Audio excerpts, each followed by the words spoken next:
कोई कहेगा 3 बीघे मेरी है, कोई कहेगा 5 बीसे मेरी है, उसमें का एक बीसा कोई मस्जिद को नहीं देगा, कोई मदरसे को नहीं देगा, बल्कि बाप की जमीन पे भाई भाई का कत्ल करेंगे, एक दूसरे को कचहरियों में खींचेंगे, एक दूसरे को जलील कर देंगे। ये दुनिया बड़ी बेवफा है जो तेरी उंगली पकड़ के चलते हैं, सांस बंद होने की देर है, अपनी चारपाई की बजाय तुझे मस्जिद से लाई गई चारपाई में लटाया जाएगा।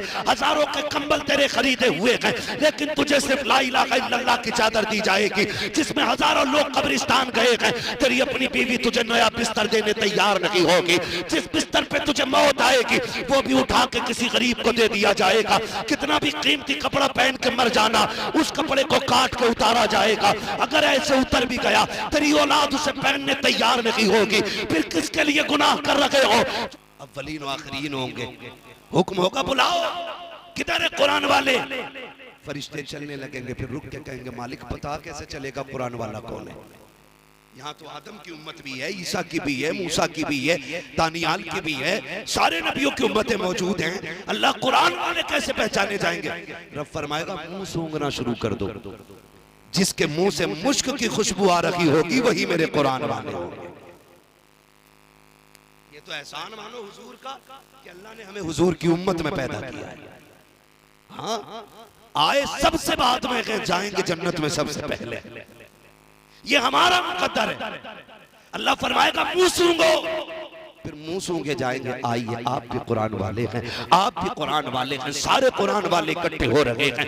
मालिक जाना किधर है? ला के रब के सामने खड़ा किया जाएगा। कहा ना फरिश्तों, आज मेरी कुदरत के मुताबिक मेरे सामने खड़ा ना करो, मेरे अर्श के साए में खड़ा कर दो। या अल्लाह किस लिए? का सूरज की गर्मी नहीं देख रहे हो?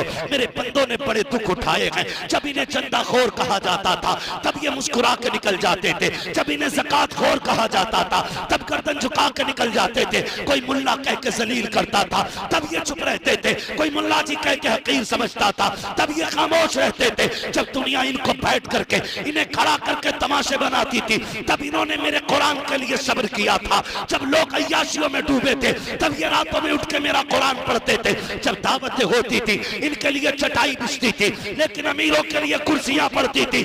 आज इनकी शान दिखाना चाहता हूँ, सारे धूप में खड़े हैं लेकिन मेरे कुरान वाले अर्श के साए में खड़े होंगे। अल्लाह फरमाएगा सुनो, जो तुमने किया था वो तुम्हारी तरफ से मेरे लिए तोहफा था, आज जो मैं दे रहा हूं ये खुदा की तरफ से तुम्हारे लिए इनाम दिया जा रहा है।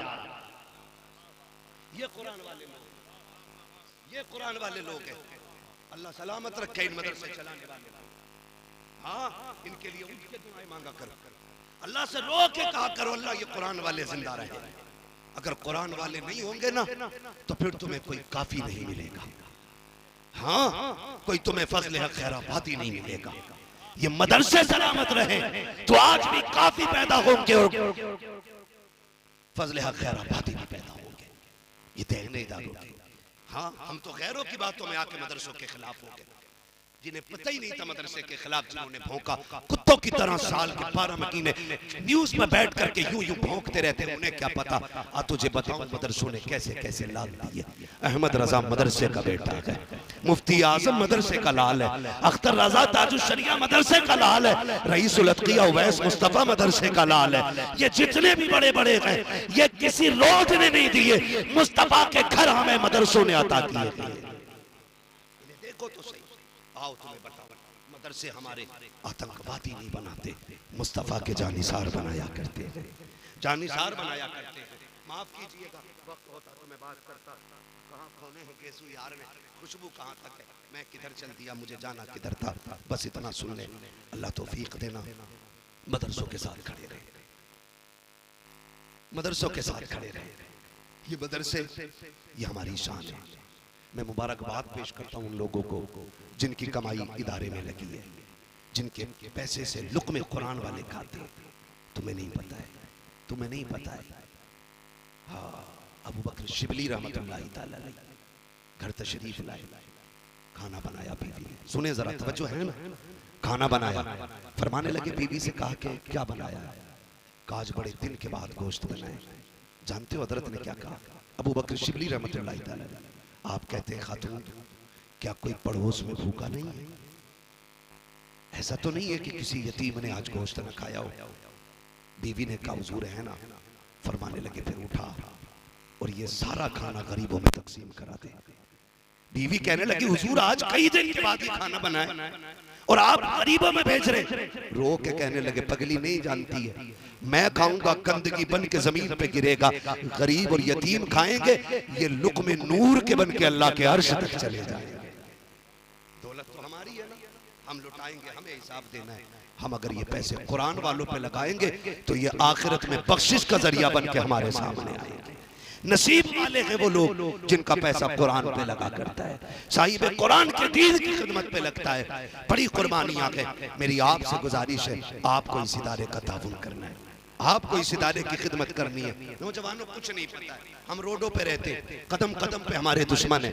हाँ दुश्मन है। मैं ये बात अक्सर कहा करता हूँ अब्दुल कादिर भाई, अक्सर कहता हूँ कि एक नौजवान ने मुझे फोन किया, बताता हूँ मैं ये बात ताकि अल्लाह करे दिमागों में बातें उतर जाए। उसने मुझसे कहा हज़रत जी अल्लाह ने बड़ा करम कर दिया, रात मेरी आंख लग गई, मैं गाड़ी चलाता रह गया और देखो हजरत तकरीबन किलोमीटर गाड़ी चल गई, मैं सोता रहा कोई एक्सीडेंट नहीं हुआ। फिर खुद ही कहने लगा देखा मेरा कितना अच्छा तजर्बा था, मैं पुराना ड्राइवर हूँ। मैंने कहा पगले बस ये बता कोई नेकी करता है कि नहीं।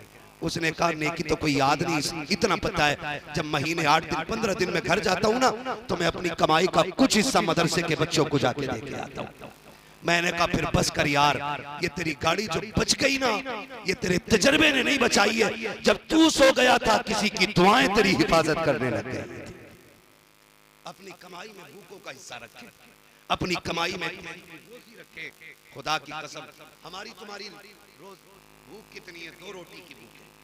कितनी है? जोर से बोलो यार, 2 रोटी की भूख है।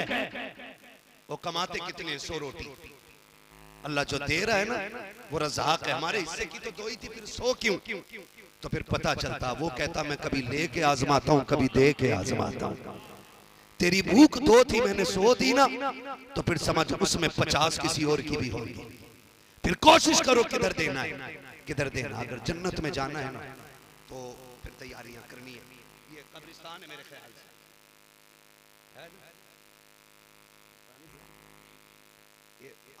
अगर मैं भी एक बंदे को भेजूं कि जाओ देख के आओ यहाँ कितनी कब्रों पे फूल पड़े तो शायद एक कब्र पे भी फूल ना मिले। अगर ये देखने पूछूं कि जाओ देखो जाके कोई कब्र ऐसी भी है जो बैठी ना हो तो कई सारी कब्रें बैठी हुई मिली। इस कब्रिस्तान को देखो, मैं कहता हूं गारंटी है आज अगर हमें अपने बाप दादा की कब्र पे मिट्टी डाल के उसे सलामत रखने का वक्त नहीं है तो आने वाली कल की नस्लों के पास इतना टाइम होगा जो हमें बख्शवाने के लिए यहाँ डेरे डाल के बैठ जाएं? बोलो होगा इतना वक्त? नहीं होगा। जब मैं दादा की कब्र पर नहीं जा पाता तो मेरी औलाद को क्या मैं गारंटी देता हूं कि उसे इतना वक्त होगा जो मेरी कब्र पे आए? नहीं ना, कोई गारंटी नहीं है।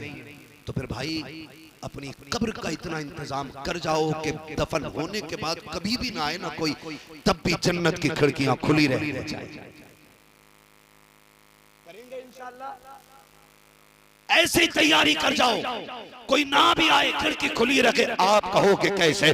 तो सुनो, ये जो कुरान पढ़ने वाले लोग हैं हमारी औलाद हमारी जायदाद को माले गनीमत समझ के झगड़ा करेगी। कोई कहेगा 3 बीघे मेरी है, कोई कहेगा 5 बीसे मेरी है, उसमें का 1 बीसा कोई मस्जिद को नहीं देगा, कोई मदरसे को नहीं देगा, बल्कि बाप की जमीन पे भाई भाई का कत्ल करेंगे, एक दूसरे को कचहरियों में खींचेंगे, एक दूसरे को जलील कर देंगे। ये दुनिया बड़ी बेवफा है जो तेरी उंगली पकड़ के चलते हैं, सांस बंद होने की देर है, अपनी चारपाई की बजाय तुझे मस्जिद से लाई गई चारपाई में लटाया जाएगा। हजारों के कंबल तेरे खरीदे हुए हैं लेकिन तुझे सिर्फ ला इलाहा इल्लल्लाह की चादर दी जाएगी जिसमें हजारों लोग कब्रिस्तान गए हैं। तेरी अपनी बीवी तुझे नया बिस्तर देने तैयार नहीं होगी।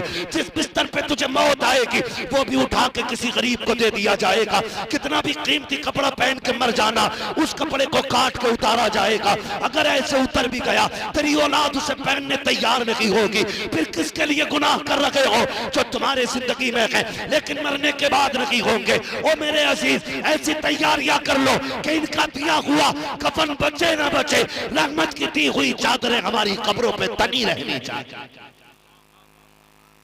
करेंगे इंशाअल्लाह। मैं बता दूं करना क्या है। अगर कहें तो बता दो।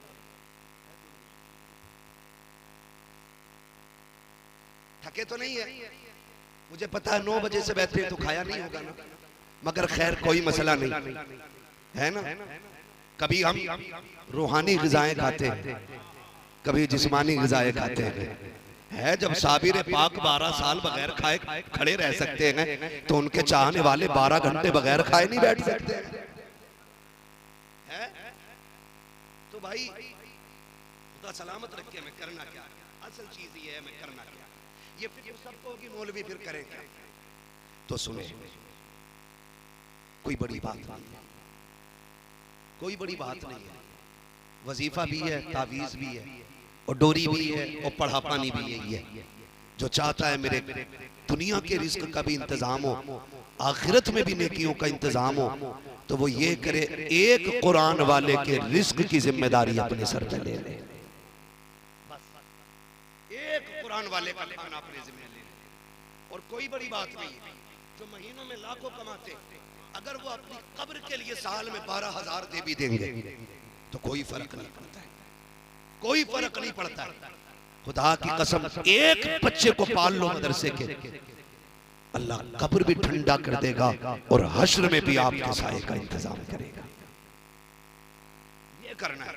वो मुझे बात याद आती है, बहुत अजीज, मैं तो मुबारकबाद पेश करता हूँ उन बापों को जिन्होंने बेटे कुरान के नाम वक्फ करे।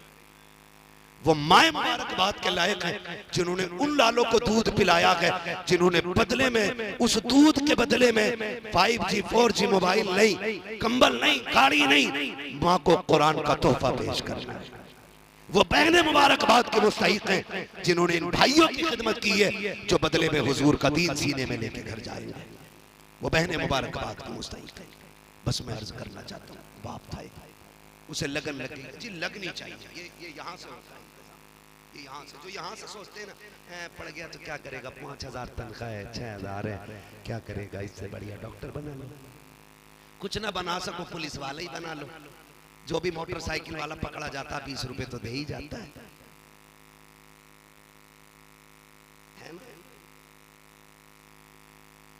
हाँ, दे ही जाता है ना भैया। बेटे को ना, सही बता रहा हूँ, जूते पॉलिश करना सिखा देना पुलिस वाला। जिसका हो शौक हो जाने, लेकिन मेरी सोच ही नहीं है। और सारे भी खराब नहीं होते, सारे भी खराब नहीं होते। वर्दी में सारे गुंडे नहीं होते, कुछ अच्छे भी होते। सही कह रहा हूँ मैं आपको। बेटे को जूते पॉलिश सिखाना, लेकिन इस तरह वो अपने नहीं देते। कोई अगर ईमानदारी से ड्यूटी करे तो ऊपर के गुंडे नहीं करने देते नीचे की ड्यूटी। ये हमारी कौम को सोचना पड़ेगा। ये मुल्क किस तरह चल रहा है मेरी समझ में नहीं आता। मैं तो आपसे इतना कहूं, अल्लाह करे ये बात कानून के कानों तक भी पहुंचे। अभी एक पुलिस वाले का बयान मैं कुछ दिन से देख रहा हूं। उसने कहा कि कुछ मुस्लिम बच्चियां जो जेलों में बंद है ना, एक जेलर अपनी अय्याशी के लिए अपने नीचे के लोगों को इसलिए प्रताड़ित कर रहा है कि मेरी अय्याशी के लिए मुस्लिम लड़कियां जेल से निकाल के मेरे बिस्तर पे लाई जाए। ये हमारे साथ हो रहा है। ये सबका साथ, सबका विकास कर रहे हैं। बंद करो ये गुंडागर्दी, और इतना भी मत इतराओ कि पानी सर से ऊपर हो जाए। हम कमजोर हैं, बेगैरत नहीं है। हम मर सकते हैं, बेटियों की इज्जतें लुटने नहीं देंगे। मैं इसलिए कह रहा हूं, दुआ करना अल्लाह बेटे को पुलिस वाला ना बनाए। वो रो के कह रहा है या तो इन्हें मुस्लिम बच्चियां लाके दूं अय्याशी के लिए जेल से, और या फिर मैं अपनी ड्यूटी। वो कह रहा है मैं खुदकुशी करने जा रहा हूं। ये हाल है हमारे। इसलिए मैंने कहा बेटे को जूते साफ करने वाला बना देना, पुलिस वाला ना बना। दुआएं मांगो, अल्लाह हमारी बेटियां जेल का मुंह ना देखे, हमारी बेटियां जेल तक ना जाएं। ये जा भी हमारे कसूर की वजह से रही। आपसे भी मेरी गुजारिश है, कोई कितना भी आपको बहकाए, आपको रोड पे नहीं उतरना। हम संविधान वाले लोग हैं, हम कानून वाले लोग हैं। हम वो काम करेंगे जिस काम से ना मुल्क की तौहीन होगी ना हमारे दीन की तौहीन होगी। वादा करते हैं इंशाअल्लाह, वादा करते हैं इंशाअल्लाह। कानून भी कोई चीज है, सारे ही खराब लोग नहीं है, अच्छे लोग भी हैं। उम्मीद करते हैं इस जेलर पे कार्रवाई होगी और हमारी बच्चियां जो जेल में है अल्लाह उनकी हिफाजत फरमाए। आमीन कह दो यार, और जोर से कह दो आमीन। हाँ, अल्लाह उनकी हिफाजत फरमाए। तो मैं अर्ज कर रहा था, ये लगन होती है, लगन कुछ बेटों को लग जाती है, कुछ बापों को लग जाती है। बेटे को लगी ना तो बेटा दुनिया जानती है मखदूम माहिमी होता है। हाँ, जिसे खुद की लगन लगी बेटा मखदूम माहिमी होता है, और जिस बाप को लगन लगती है ना वो बेटा नकी अली खान होता है। सारे लोग, मैं अर्ज कर रहा हूँ आपसे, तो एक बाप को लगन लग गई बेटे को हाफिज कुरान बनाना। सुन लिया था कि कयामत के दिन ना, कयामत के दिन जन्नत सज गई होगी, सारे अपने अपने मकामात पे होंगे, तो बहुत ऊपर के दर्जे में कुरान के हाफिज के माँ बाप होंगे।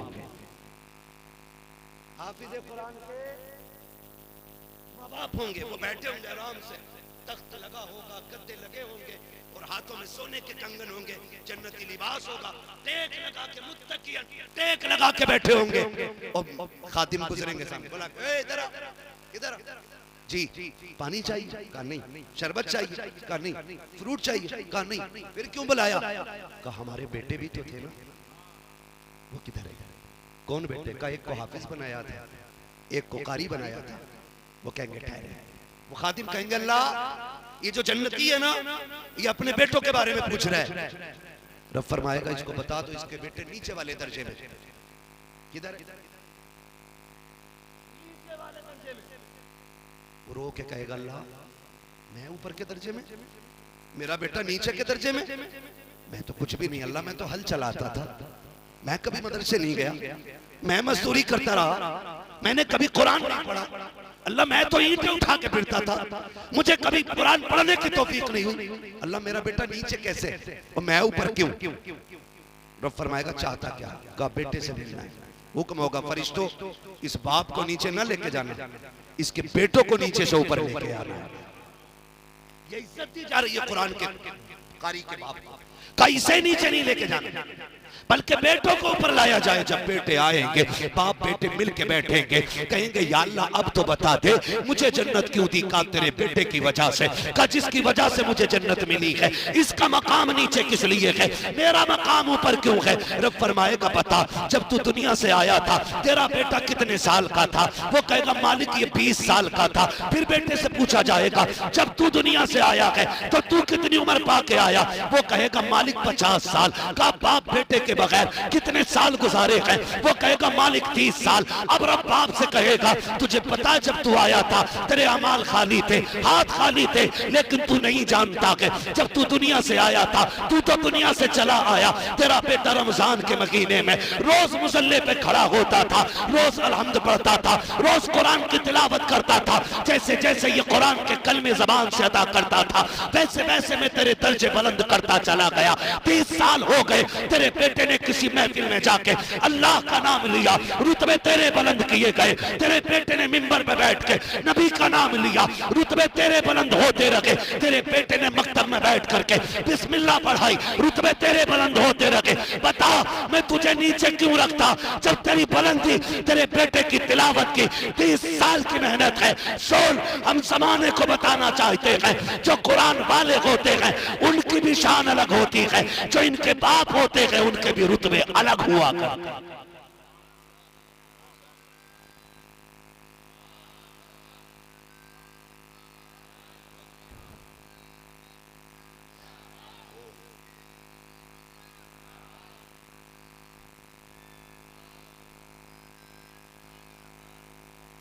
अल्लाह सलामत रखे सारे लोगों को। एक बेटा कुरान का कारी जरूर बनाना। दुनिया बड़ी बेवफा, आखिरी तख्ता लगने की देर होगी ना सारे ही भाग लेते। बिरयानी देखो, चावल देखो, प्लेटें पूरी हैं कि नहीं। तू चल बड़े, तू घर का बड़ा है, तुझे मेहमान संभालने। वो भाई कब्र वाले से पूछ वो क्या कह रहा है? वो कह रहा रुक जाओ, रुक जाओ मैं अकेला हूँ। वो तुम्हें आवाज दे रहा रुक जाओ, लेकिन तुम्हें तो बिरयानी लेके दौड़ गई ना, तुम्हें तो बोटियां लेके दौड़ गई। तुम्हें तो खाने के चस्के लेके दौड़ गए। हुजूर फरमाते हैं कोई इंतकाल कर जाए ना तो जिम्मेदारी अहले खाना की कि वो इतनी देर जितनी देर में ऊंट ज़िबा करके खाल उतार के बोटी बना के 7 हिस्सों में तकसीम की जाए, जितना वक्त उसमें लगता उतनी देर कब्र पे बैठना चाहिए ताकि मरने वाले को आपसे उनसियत महसूस होती रहे। बड़ी बेवफा दुनिया है। धूप तेज हो ना, धूप तेज हो, कह यार जल्दी करो इमाम साहब जल्दी करो, रुका नहीं जा रहा, अभी इधर छत में भागेगा, पेड़ के नीचे नहीं, दुआ करो। ये 2 मिनट नहीं रुक सकते और इनकी दावत करो तो ये 3 घंटे बैठे रहते हैं। ठीक है कोई बात नहीं, आने दो ना, नान खटाई तभी खा लेंगे। 3 घंटे बैठा है भूखा, तभी से धूप तेज नहीं लगती है, तभी से प्यास का एहसास नहीं होता। उसकी दावत खाने के लिए 3 घंटे बैठे रहे, उसकी कब्र पे 5 मिनट नहीं रुक सकते हम लोग। ये दुनिया बड़ी बेवफा है।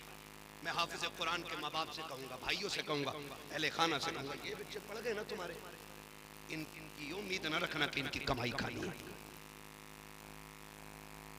इनसे काम लेना, इनकी छुट्टी कर दो कि बस तुझे कुरान के साथ रहना है, कुरान को तेरे साथ रहना है, बस ये कर, तुझे कुरान के साथ रहना, कुरान को तेरे साथ रहना है। और इनसे कह देना सुन, हमने तुझे दुनिया के लिए नहीं पढ़ाया, हमने तुझे कब्र के लिए पढ़ाया है, कब्र के लिए पढ़ाया है। मैं इन हाफिजों से भी गुजारिश करूंगा, सुनो, जैसे तुम्हारे बाप है, मेरा भी बाप है, सबके माँ बाप है, हम जानते हैं बाप कितने मसरूफ होते हैं।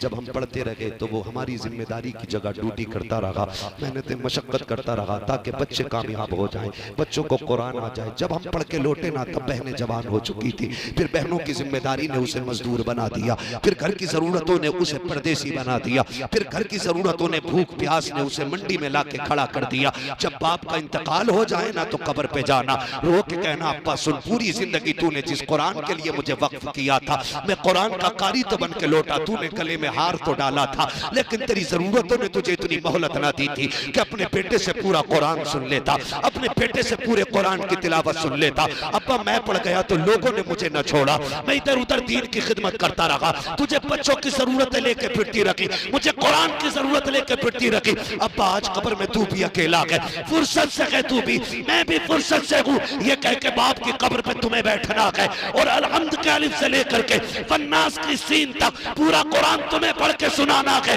मेरा ईमान कहता है कब्र पे अजान हो ना हो, अगर पूरा कुरान तुम पढ़ दोगे, अल्लाह कुरान मुकम्मल होने से पहले तुम्हारी बाप की कब्र को जन्नत की एक क्यारी बना डाले। ये तुम्हारी ड्यूटी है, ये हाफिजों की ड्यूटी है कि बाप के इंतकाल के बाद उन्हें बाप की कब्र पे पूरा कुरान पढ़ाना है। मेरे ऊपर ना छोड़ देना, मैं खाली टाइम मेरे ऊपर ना छोड़ देना, मैं धोखा दे के निकल सकता हूँ, लेकिन तुम्हें बैठना है, तुम्हें बैठना है। वो कहा था उसने बेटे को कुरान पढ़ाना, लेके मदरसे गया, मदरसा ज्यादा बड़ा नहीं था, मैं तो हजरत का इदारा देख के हैरत में हूँ, इतनी छोटी इमारत और इतना बड़ा काम, सुभान अल्लाह, बोल दो यार सुभान अल्लाह। हाँ, एक घर में 4 लोग हो तो घर नहीं चलता है, हाँ 5 कमाने वाले 5 लोग हैं फिर भी झगड़ा है, आज सालन में क्या बनेगा। सलाम करो इन मदरसे वालों को, जिम्मेदार एक होता है, खाने वाले सैकड़ों होते हैं, लेकिन कभी झगड़ा नहीं होता, क्योंकि ये जो मदरसे में खाते हैं ना, जेब आपकी होती है, लंगर मदीने वाले का हुआ करता है, लंगर हुजूर का होता है। ये मदरसे ना हम चलाते ना तुम चलाते हो, ये मदरसे अपने कर्म से शाहे उमम चलाते हैं, है ना, हुजूर चलाते। कोई 10 रुपए दे के एहसान ना करना। बस मैं बड़ी तेजी से बात समेटने लगा हूँ, अर्ज करने लगा हूँ मैं कि वो उसको शौक हुआ बेटे को पढ़ाना, मदरसे लेकर के गया, मदरसे के मुअत्तमिम साहब कहने लगे यार बच्चे पूरे हो गए, अब जो है ना खाने का इंतजाम नहीं है, हमारी वुसअत से बाहर हो जाएंगे बच्चे, इसलिए हम ना बच्चा नहीं ले सकते। तो शौक था बाप को, उसने कहा हजरत जी कोई मसला नहीं, बस इतना बताओ बच्चे खाते किधर है। कहा कैंटीन में, मतबख में बैठ के खाते। उसने कहा मेरे बच्चे के हिस्से की रोटी नहीं है ना? कहा नहीं। उसने कहा कोई बात नहीं, मेरा बच्चा रख लो, ये 4 साल का बच्चा है मेरा, इसे रख लीजिए, इसकी भूख कोई ज्यादा खुराक ज्यादा नहीं है, इतना कर्म कर देना, जब बच्चे खा के उठ जाया करे ना तो दस्तरखान पे झाड़ू लगने से पहले मेरे बच्चे को 5 मिनट के लिए भेज दिया करना, जो गिरी पड़ी रोटी हुआ करेगी उसी को उठा के मेरा बच्चा जिंदगी गुजार लेगा। ये कुरान से इश्क की बातें होती हैं, ये कुरान से लगन होनी चाहिए।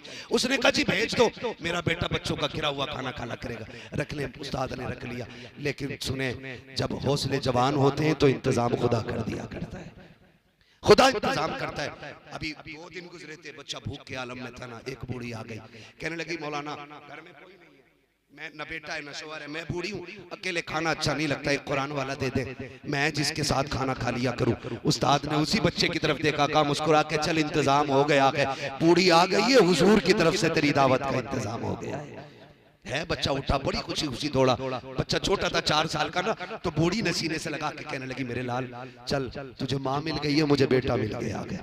तू परदेसी है ना, तुझे माँ मिल गई, मुझे बेटा मिल गया। और फिर कहती देख परेशान ना करना, मैं बूढ़ी हूँ, खाना लेकर नहीं आ सकती, लेकिन मेहरबानी करना, वक्त हो जाया करे, खुद आ जाया करना। बच्चा तैयार हो गया, खाना खाने लगा, वक्त बीत गया। एक दिन वो आया जब बच्चे के कुरान के हिफ्ज का आखिरी सबक चल रहा था।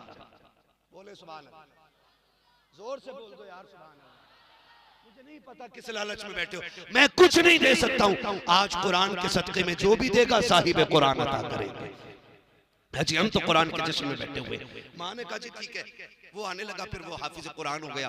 आज ना देखो बुखार लिए बैठे, कितने दोस्त अब आप बैठे होंगे कि जल्दी सलाम हो और फिर हम झपटे इनके ऊपर, कोई तोहफे देगा, कोई हार डालेगा, यही कंडीशन। आखिरी सबक चल रहा है, लेकिन जब आखिरी सबक मुकम्मल हुआ ना, भाई दौड़ा, पहले मैं सीने से लगा। बाप ने कहा बेटा मेरा पहले मैं जाऊंगा, बच्चे ने कहा ठहर जाओ, न चचा न बाप न भाई कोई नहीं। कहा फिर पहले मुबारकबादी का हक उसका है जिसके टुकड़े खा के मैंने कुरान हिफ्ज़ किया है। पहली मुबारकबाद उसे दी जाएगी जिसने रोटी खिलाई रोज की।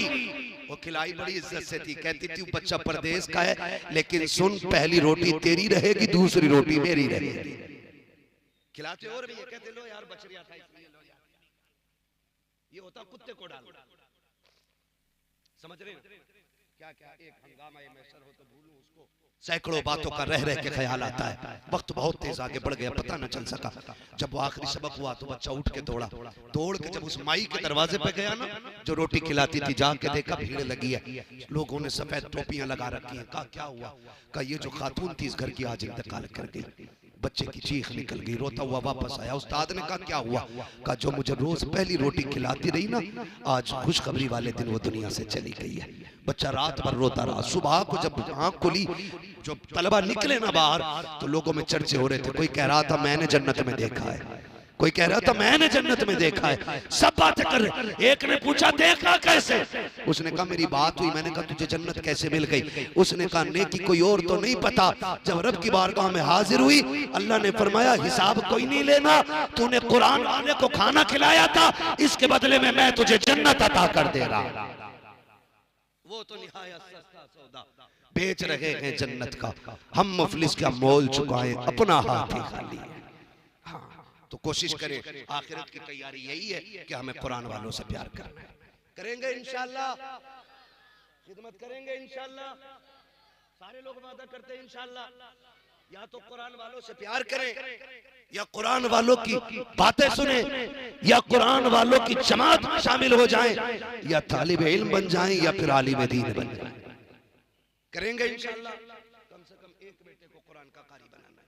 अब मुझसे फरमाइश फरमाया गया या अय्युहल्लज़ीना आमनू उदखुलू फिस्सिल्मि काफ़ा, ईमान वालों पूरे पूरे इस्लाम में दाखिल हो जाओ। तो पूरे पूरे दाखिल होने का मतलब है हमारा ज़ाहिर और बातिन इस्लाम का एक होना चाहिए, एक होना चाहिए। ये नहीं है कि रात भर पीते रहे, सुबह को तौबा करके फिर निकल लिए, है ना? ऐसा नहीं करना है, ऐसा नहीं करना। हमारा जाहिर भी मुसलमान होना चाहिए, हमारा बातिन भी मुसलमान होना चाहिए। और हमें अपने कुरान वालों को इज्जत देनी है, इतनी इज्जत देनी है। अगर तू आईजी डीआईजी भी है और तेरे सामने अगर तू ड्यूटी की कुर्सी पे नहीं बैठा है ना, उससे अलग अगर है, तो फिर तुझे कुरान वाले के लिए उठ के खड़ा होना है। इसलिए कि कोई किताब इतनी इज्जत वाली नहीं जितनी इज्जत है अल्लाह ने कुरान को अता फरमाई है, कुरान को अता फरमाई है। अल्लाह ताला हमारी नस्लों में कुरान के कारी पैदा फरमाए।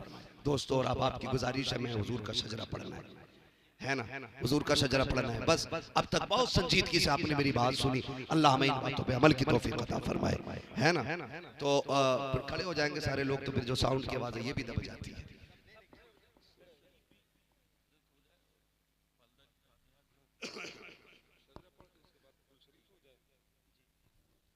ना, तो बड़ा मसला हो जाता है।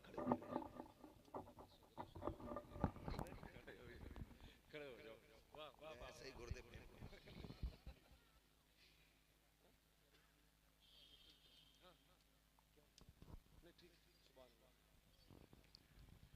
और ऑपरेटर साहब जरा अपनी आवाज साउंड का ख्याल रखिएगा, मैं अपने मजमे का ख्याल रखने लगा। सारे बोलते जरा या रसूल अल्लाह। नहीं नहीं नहीं नहीं, मैंने पूरी तकरीर की आपसे सुभान अल्लाह का चंदा नहीं मांगा।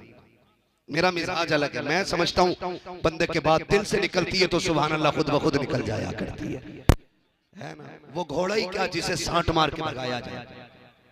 घोड़े वो मजबूत होते हैं जो चने खा के पलते बढ़ते है, धक्का दे के आगे नहीं बढ़ना। मोहब्बत से जरा कह दे सुभान अल्लाह। ये सुनो, ये मेरा हाथ, क्या है हाथ, ठीक है ना। अगर ऐसा हो तो मुबारकबाद है, और ऐसा हो तो थप्पड़ है, ठीक है ना। और ऐसा हो तो ये इसकी हैयत बदलती रहती है, नाम बदलते रहते हैं। इसी तरह बोलो तो जिंदा हो, चुप रहो तो मुर्दा हो। तुम्ही फैसला करना है, जिंदा खड़े कि मुर्दा खड़े। बोले जरा और फिर बोले सुभान अल्लाह और जोर से। मेरा हाथ का इशारा हो ना ऐसे करके तो समझ जाना मौलवी दाद नहीं, मौलवी सांस लेना चाह रहा है। और सांस कैसे लेगा? तुम्हारे फेफड़ों से नहीं, अपनों से लेगा। लेकिन मसला यह है कि आपको जब हाथ उठे तो सुभान अल्लाह कह देगा। जब आप सुभान अल्लाह कहेंगे उसी बीच में मैं सांस ले लूंगा। अल्लाह राजी होगा, आपको नेकी मिलेगी, आपके साथ फिर मुझे भी मिल सकती है, क्योंकि वो करीम है। हम तो माइल बकरम है, कोई साइल ही नहीं। राह दिखलाएं किसे, राह रवे मंजिल ही नहीं, ठीक है ना। बोले जरा सुभान अल्लाह। इतनी जोर से कह दो कि मेरी थकन उतर जाए। यकीन करें, मैंने रात तकरीर की, फिर गाड़ी चलाई, फिर तकरीर कर रहा हूँ, फिर गाड़ी चलानी है, फिर तकरीर करनी है, फिर गाड़ी चलानी है।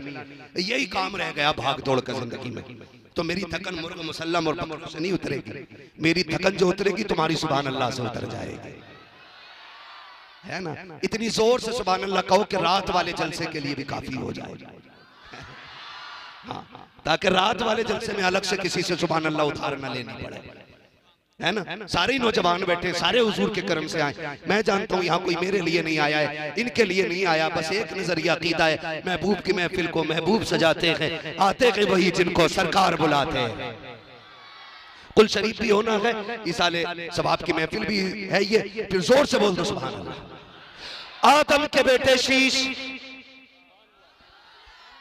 नमाज जनाजा की नियत नहीं कर रहा हूँ कि तकबीरें पूरी करके हटूंगा।